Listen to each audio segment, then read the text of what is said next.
Aman, Aman, Aman, Aman, Aman, Aman, Aman, Aman.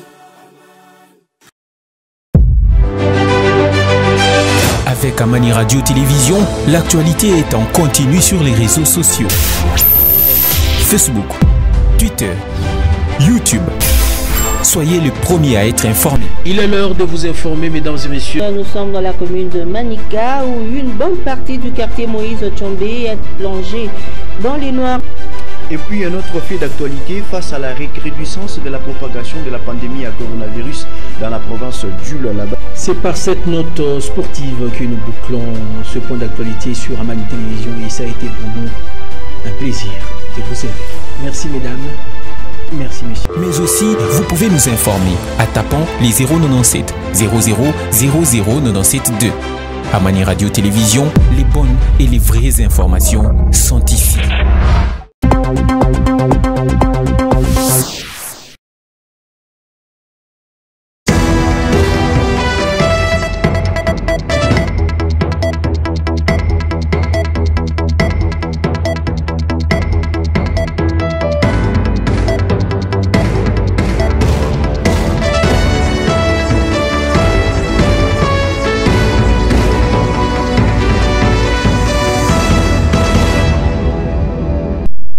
Vous nous suivez avec beaucoup d'intérêt, madame, messieurs, bienvenue à tous à cette session de nos informations. Ouvrons cette grande édition du journal par cette information. Le président de la République démocratique du Congo, Félix Antoine Tshisekedi Tshilombo, est arrivé dans la soirée du jeudi 26 août 2021 à Berlin en Allemagne où il devra prendre part à la 41e édition du Compact With Africa. Suivez. Berlin abrite la 4e édition de Compact With Africa, cette grande conférence économique qui vise à promouvoir les investissements en Afrique, très attendue dans la capitale de la République fédérale d'Allemagne en sa double qualité de président de la République démocratique du Congo et de président de l'Union africaine. Le chef de l'État Félix Antoine Tshisekedi Tshilombo est arrivé à Berlin ce jeudi 26 août 2021 en fin de soirée. Après l'accueil du président de la République à l'aéroport par des officiels allemands et congolais, le cortège présidentiel s'est ébranlé vers le centre-ville de Berlin. Compact With Africa se trouve être une belle opportunité pour la RDC et pour le continent de créer des plateformes devant réunir les investisseurs privés allemands et africains autour des projets intégrateurs. L'initiative est celle des États du G20 adoptée lors de la présidence en exercice de l'Allemagne en 2017 avec comme objectif attirer les investisseurs privés dans les États africains qui s'engagent à initier des réformes économiques.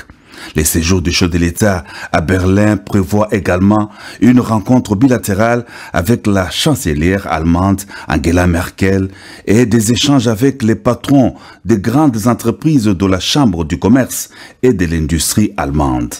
À l'hôtel Kempinski de Berlin, la communauté congolaise d'Allemagne a bravé le froid de la nuit tardive pour ovationner le président de la République à son arrivée à Berlin.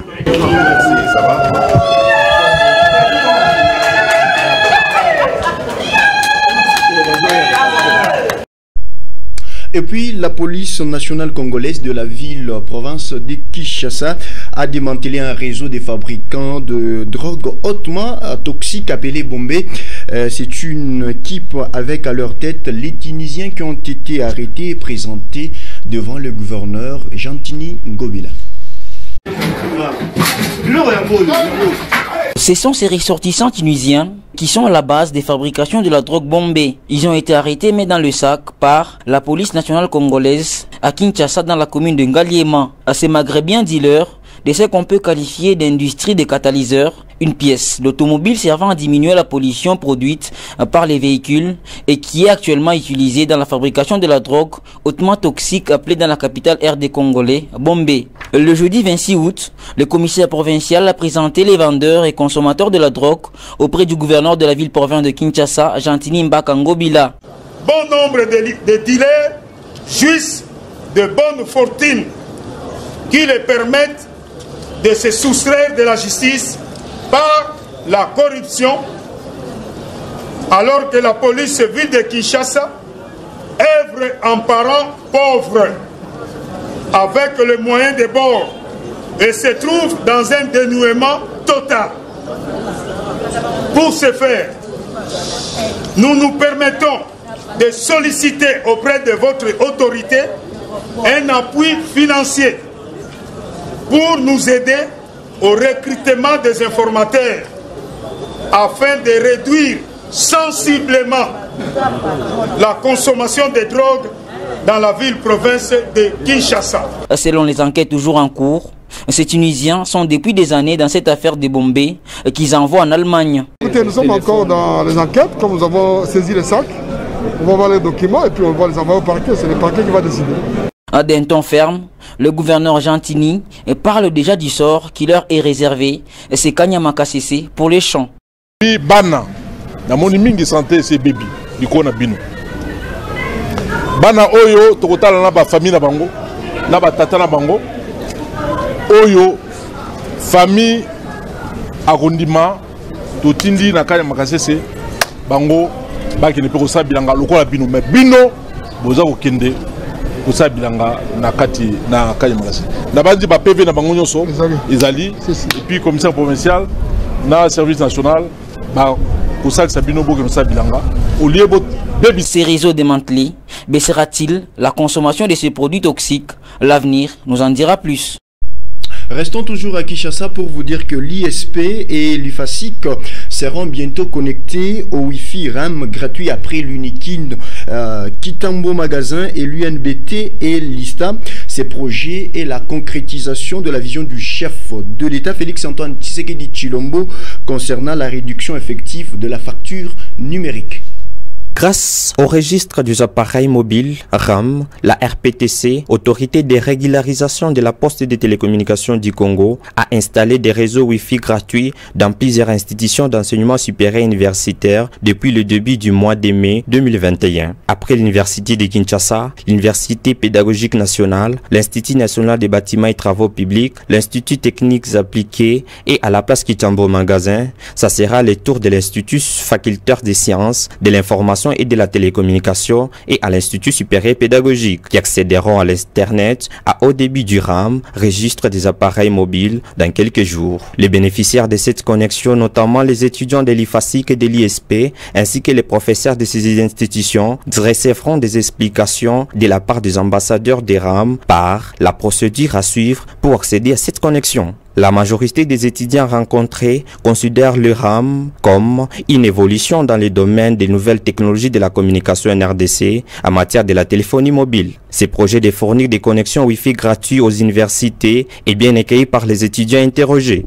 Le but du projet est de connecter la plupart des universités du pays en offrant un paquet de services Wi-Fi gratuits aux étudiants et à leurs enseignants. D'ici la fin de l'année 2021, 27 autres sites à travers les pays seront connectés. Il s'agit des sites de la ville de Goma, Lubumbashi, Likasi, Boma, Kananga, Bujimai, Matadi et bien d'autres. Ces projets est la concrétisation de la vision du chef de l'État, Félix-Antoine Tshisekedi, concernant la réduction effective de la fracture numérique, vision développée dans le plan national du numérique de la RDC Horizon 2025 et une ouverture sur l'énorme potentiel qui représente l'économie numérique dans le monde moderne. Ainsi, grâce au RAM, la population congolaise pourra communiquer, commencer et échanger autrement avec le RAM. La RDC élargit son ouverture vers un monde numérique et prospère pour l'inclusion de tous les Congolais. Parlons autre chose dans cette grande édition du journal. L'école primaire Omodia de la cité Jikamine Moussonoy fait face à beaucoup de difficultés, notamment le manque d'infrastructures appropriées et de matériel didactique pour assurer le meilleur enseignement, d'où les directeurs de cette école a lancé un appel à toutes les personnes de bonne volonté de leur venir en aide pour assurer la meilleure qualité de l'enseignement. Suivez les directeurs au micro ou bien à la caméra de votre chaîne. L'État, l'État, tu as produit gratuité, mais gratuité, tu as saïdi à Bazar, tu saïdi, tu as djenga, de façon que tu as tout masom. Et puis tu as préparé l'année prochaine de rentrer, tu as encore soubi l'année prochaine. Tout a tout mingi. Po généralement miku neme totalement on a 848 élèves. Toi tu mika busubu na magharibi. Kutoka masomo ni paka 17h. Ndio bato mukaji. Batoto bana teso sana le matin kama kuma mvula. Ndio c'est-à-dire bakwe babusubu tout. L'année prochaine. OK. Tout va difficulté mingi sana. Heureusement population de beba en charge yenyewe tunajenga kwa masomo. Hapo tunafika mlevu nini ya charpente. Hapa miko bloqué mu biote tu. Tashina nayo unadona mbien charpente aishe. Mais malata shina nayo afin miko difficulté sana. Tedi mna difficulté mingi. Pas difficulté mingi, batoto wangu bana teso batoto wangu bene kala chini. Beka pa baba même 6. Tolomba ko ba autorité ba sojo na maban. Ibi tona forma masomo hivi. Et après ça c'est quoi ma banque quoi ambassadeur ma banque parce que pour ma fonctionner il faut ma banque ma somme bah tout est égal panini ten d'autres l'homme que tu autorité ça dit que tout ça n'a vraiment tu vas ça dire que tout il mukini ni autorité bien de gérer bah gérer pas quand ma somme c'est tout ba député bah que tout semeya bangre ma somme bah tu fais que geste bah faire que tout geste d'amour bakwe ba charpente na madlate tout ça dit eko trois député à chez l'état qui met député de Sébéa comme population d'autres loba de député ba ngari hapa surtout na honorable Kambweni président de l'assemblée a tout peu match kuma somo η population muso de neteswa na mama Fifi Masuka le gouverneur de la province wala hapa tomulomba sana vraiment mama wakaji akwa kusaidia kuma somo hii. Et puis une partie des habitants du quartier Chipou qui à la cité Moussonoy sont sommés ou bien obligés de quitter leur maison à cause de menaces auxquelles ils font face car leur parcelle serait dans une concession privée d'une entreprise minière. C'est sous menace policière que les habitants du quartier Chipou qui sont sommés de déguerpir leurs maisons respectives pour des raisons selon lesquelles leurs maisons se retrouveraient dans une concession d'un certain lady. Ces habitants affirment avoir des documents et sollicitent l'intervention des services compétents pour les départager. Tuangalilie fashi ya kwenda kuikala na watoto. Hata ananipa ile makuta ananipa hayo na hiyo fashi yote na kuya ni yashinwa. Tenda kukauza mpango wapi? Hakuna na fashi ya kufa nini ya kwenda kuikala. Ye tutafutie tu fashi ya kwenda kuituyengea, etuyengee twende tukekale na watoto. Hata ananipa makuta mishi tafana hayo sitafana hayo kitu sitauza hiyo mpango. Tenda niuze fashi asema inakuwa yashinwa nitoke hiyo nianze tena kushunguluka na vitu mkichwa. Nyumba ni yangu mimi natosha makuta mimi nauza fashi ile mimi napikisha mabrick mimi nalipa wa kuyenga na yenga sasa mimi mwenyewe ndio mimi natafuta kupika malata mais bina katala. Pour ces moments, les habitants qui ont des maisons en chantier sont interdits de poursuivre avec le travaux sous peine d'être arrêtés. Et on ajoute avec cette information, Patrick Nkongabantou, l'un de deux chefs coutumiers régnant au village Moussompo, rejette les accusations formulées contre lui et ses proches par l'autre camp, soutenu par le chef Jean Kapoissa, tout en rappelant que c'est la justice de les départager. Suivez. Les clans du chef Moussompo, Patrick Kongabantou, rejettent en bloc les accusations faites contre eux par le proche du chef Kapoissa. Ces derniers avaient dans un reportage publié à la veille sur nos antennes affirmé être victimes des menaces, chose que rejette en bloc la partie du chef Kongabantou. Le gouvernement provincial, il compare il y a pour sécuriser la population, comment on dit que c'est une affaire coutumière, ni pouvoir rotatif. Rotatif comment? Il y a 3 clans. Il y a 3 clans. Nous, clan moya njo inarenye, inakuwa njo yao yenye ya ile pouvoir. Maintenant aba benye ba ile pouvoir. Abana amona sauti hata hii moya. Non, ni kule bakuwa belika sema non, sasa inaanza kufanya siècle mzima ya hii pouvoir. Maintenant hapa sasa ni hapa benye bilibaka bu pouvoir, benye bilibaka pouvoir yabo sasa babebe. Tuko na mkubwa yetu na baba yetu mwenye donateur de pouvoir eko pale. Et puis plus kuile benye bilipitisha ndugu yangu ke justice iko na poursuivre. Non, justice haina pale juu ya kuingia mwaferi kutimie. Non. Justice inatafuta ipate verite. donc yenye justice iko pale kama inashika iko makelele haipende desordre inapenda salama lenye busultani beko hapo ni banafia kufronte waweke kapoasi famille renyanti na katala kuweka kapoasi ana chef pale chef pa Musompo village ni chef Patrick Joe libesha kujua déjà famille renyanti kuweka déjà chef Patrick. De sa part, le chef Musompo Patrick Kongabantu appelle sa population au calme. Mais naomba mon population Musompo bakwe adresse bakwe calme niko hapa en tant que baba yabo puisque le pouvoir d'ici chez nous en Musompo ça se passe en rotation. Je pense que le message est pita jana pour faire à 18h. On sait que c'est la famille régnante. Non, la famille régnante, il y a mon règlement, il y a un désordre. Il y a 3 clans, il y a pas. Maintenant, ça se passe en rotation. Il y a un désordre, l'état désordre, non. La justice est là pour décanter la situation. Comme on peut désordre, bon, on a l'état ordre. Quand les problèmes coutumiers, il y a justice devant un parquet général, c'est pour décanter les désordres et les coupables. Pour rappel, cela fait quelques mois déjà que Musompo est dirigé par 2 chefs. Chacun d'eux s'est dit être légal. Fifi Masuka Saini, gouverneur intérimaire du Lualaba, a pris le temps de réconforter la veuve du fait Gabriel Kyungwa Kouanza dans la soirée du jeudi 26 août 2021. L'autorité provinciale du Lualaba garde du président de l'INAFEC des souvenirs d'un leader charismatique qui a réussi la République démocratique du Congo.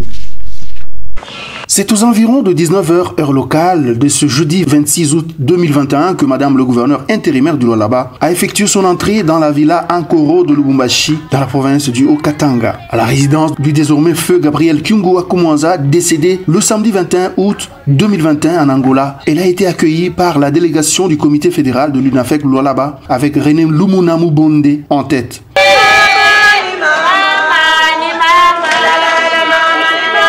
Fifi Masuka Saini a pris place aux côtés de Madame Mireille Massangou, la veuve du président de l'Assemblée provinciale du Haut-Katanga. La première citoyenne du Lualaba s'est donné du temps pour apporter des mots de réconfort à Madame Mireille Kyungu. Juste après, la femme numéro 1 du Lualaba s'est inclinée devant l'effigie de ce baobab de la politique congolaise. Parmi les personnalités qui ont fait le déplacement de Lubumbashi, il y a le député national Malandji, Louis Kamweni, président de l'Assemblée provinciale, le questeur Roy Kaumba et le rapporteur Gaston Mouchid. Masuka Saini Fifi garde de Kyungwa Kouanza le souvenir d'un leader charismatique qui a réussi à convaincre ses contemporains de tout âge. Des hommes, femmes, enfants, jeunes et vieux qui ont pendant des décennies adhéré de manière désintéressée à son combat politique. Pour Fifi Masuka Saini, Gabriel Kyungwa Kouanza était un allié de taille du chef de l'État Félix Tshisekedi et dont le combat politique va longtemps marquer le peuple lualabais. Avant de rendre complètement l'antenne, parlons sport dans cette grande édition du journal. Les Léopards basket de la République démocratique du Congo ont battu le requin bleu de Cap-Vert lors de la 2e journée de phase de groupe de l'Afro-Basket Rwanda 2021, le jeudi 26 août 2021. Suivez Nixon dans ses reportages. Les Léopards basketball messieurs de la République démocratique du Congo se refont la peau en prenant le dessus 70-66 sous le Cap-Vert en match comptant pour la 2e journée de la phase des groupes de cette compétition. C'était peut-être le match le plus important de cette participation des Congolais dans ce tournoi parce qu'il leur permet de rester dans la course pour une éventuelle qualification pour les quarts de finale. Contrairement à la première rencontre, les Congolais ont été très volontaires, mettant la pression sur leurs adversaires de l'entame de la partie. Ils ont eu quelques moments de flottement mais n'ont jamais cédé, tout en essayant de contraindre l'équipe adverse de ne pas prendre de l'avance. Le meilleur joueur congolais pour cette explication, c'est clairement Henri Pono, le joueur de BBC Edzela en Luxembourg, a marqué 19 points pour 4 interceptions et 9 rebonds. Il est le meilleur marqueur du match. La qualification se jouera face au Palancas Negras de l'Angola ce samedi 28 août 2021, où il faudra tout faire pour obtenir un autre succès, ce qui est faisable si les Léopards sortent la même volonté qu'ils en ont eu lors de cette 3e explication. C'est par cette note sportive que nous bouclons cette session de nos informations. Madame, Monsieur, merci de nous avoir suivis et restez branchés sur Amani, Radio et Télévision.